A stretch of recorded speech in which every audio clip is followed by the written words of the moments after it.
My favorite thing was to do the analysis so that I can predict. And then we can come to the art culture, which I've already mentioned, the important topics. Then comes the geography.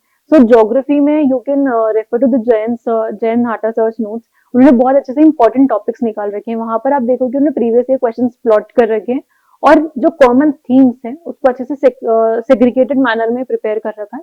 सो ये चीज मैंने वहां से देखी थी कि जैसे कि मतलब वाटर प्रॉब्लम्स हो गई, जैसे रिवर वाली चीजें हो गई, तो वाटर वाली एक जगह बना लो आप. जो ओशन वाली चीजें हैं वो चीजें अपने में इंपॉर्टेंट हो गई हैं, कुछ रॉक्स वाली चीजें हैं वो इंपॉर्टेंट हो गई हैं.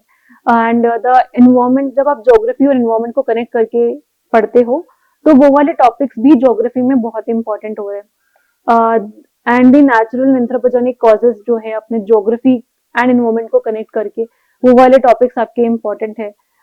एंड जो आपके क्रॉप्स हैं, जैसे कि रबर का क्रॉप हो गया, टी, शुगर, ये जो आपके मेन मेन क्रॉप्स होते हैं वो वाले, कुछ मेजर इंडस्ट्रीज है, वो सब के आप कहाँ पर फैक्टर्स ऑफ लोकेशन वाला टॉपिक है तो उसमें वो चीज इंपॉर्टेंट हो जाती है. जैसे कि ऑटोमोबाइल इंडस्ट्री हो गई है. अब जैसे कि मेरे according semiconductor industry is a very important topic in the present time, so it may come. In the latest UPSC result 2025, top 10 out of top 10 are from various courses of Vajram and Ravi, with All India Rank 1 Anuj Agnihotri and many more. For over a decade, the All India Rank 1 has emerged from this very ecosystem. A journey powered by 50 plus years of legacy. Join the GS Foundation program. Inquire now.